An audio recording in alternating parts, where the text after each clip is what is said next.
That was Zeitgeist Addendum, directed, created, written by Peter Joseph, and we're very fortunate to have Peter at this event here tonight, all the way from New York. Please welcome into the stage Mr. Peter Joseph.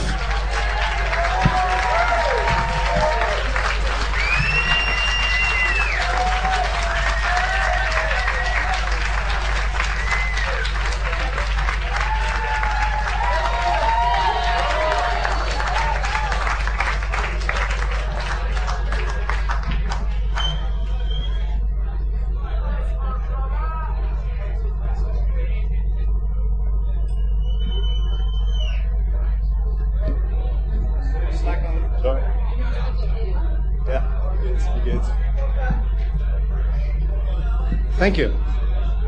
Thank you all for coming to this and watching it again. Can you hear me okay? Okay. So, would you like to begin? I'm just going to go ahead and go straight into questions. I think the movie is pretty self-explanatory. So, anything you want to throw at me, I think we're going to go around with a microphone. Yeah, I've got a microphone here, so, I mean, who wants to be first? Who's got a question? All right, well, seeing as he's standing right next to me... This might be tough. Dan. Hello there, my man. Thank you very much for that. I've been watching it all week, actually. Looking forward to you being here. The question I've got is that, as I understand it, at the moment, as a population, we're using up about 3 times the amount of resources that the Earth can sustain. So I think Ecological Debt Day is somewhere in April, which means that after that, we're using up stuff which the Earth can't replace. So if we've got an estimation that the population would be stable and sustainable on our planet at around about 1.5 billion, it seems to me we've got 3 choices in a resource-conscious or a resource-orientated new world. And that would be either we need to raise efficiencies by 3 times to accommodate the current population we have, without disrupting biodiversity and hopefully making a better job of biodiversity than we've got now. Or we need to reduce the population or regulate it somehow. And the missing bit I didn't see in the film, because I'm loving everything I'm hearing, is how if everybody has every opportunity and everything's supplied for everyone, how do we keep the world sustainable in terms of population? Do you have a method of regulation at all? When you say resources, do you mean energy, or do you mean food, or do you mean, broadly speaking, that... Everything. I mean, basically we've got... based on the research, based on the research that I have become familiar with, is first of all that the energy and food resources that we utilize, specifically energy, we are using a maximum amount of what we currently have accessible to us based on the established traditions that are available, based on what the establishment is perpetuating.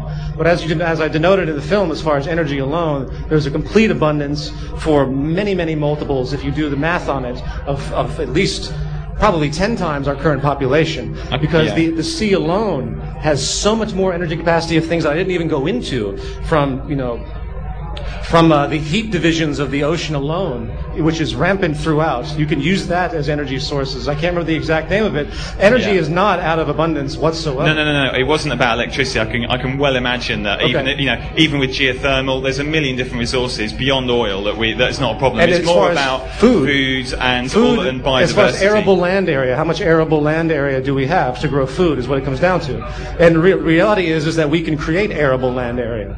You can have hydroponic greenhouses, and tons of them in the middle of the desert. All you do is tap straight down to the water table. You can grow food out in the middle of the ocean if you wanted to. Hydroponic, any vegetable type of technology, any kind of vegetable food production, produce, is so abundant, it's simply a matter of how many seeds you have. It's just creating the environment. We don't maximize it because of our current environment, because we use arable land area, we manipulate it, we destroy the environment through different types of additives that are created. So food production, no, I completely disagree. Based on the research that's been thrown my way about what is actually possible technologically, there's no sign that there's any shortage of food whatsoever. And looking at the monocultures that are turning up with biofuels and such like, is that going to, within these new technologies of food production, is there a plan within the Venus Project to keep it sustainable in terms of maintaining a rich biodiversity as well, rather than having monocultures just to deal with an escalating population? And do you think the population will just escalate if we allow that? Yeah, first of all, cities in the sea will eventually happen. And it's not a fantasy whatsoever. 70% of our entire world is water. So cities in the sea will be an expansion. In Jacques Fresco, the Venus Project, if you look farther into what he's done, he's actually built, and he has full productions where he's talked about cities in the sea and utilization of the sea from not only from food production, but from people living to energy. It's a beautiful concept in my mind. And eventually, when populations grow too far, you know, there's so many possibilities that we could easily, and I mean over long periods of time, we will eventually leave the planet anyway. So, and as far as the biodiversity, is that what you meant as far as energies?